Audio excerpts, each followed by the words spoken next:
الرحمن علم القرآن خلق الإنسان علمه البيان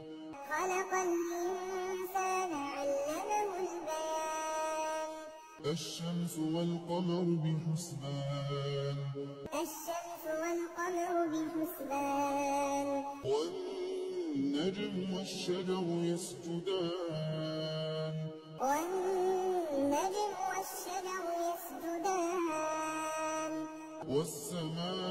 والسماء رفعها ووضع الميزان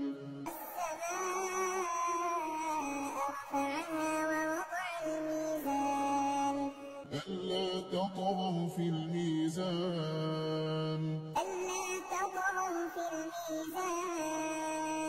وأقيموا الوزن بالقسط ولا تخسروا الميزان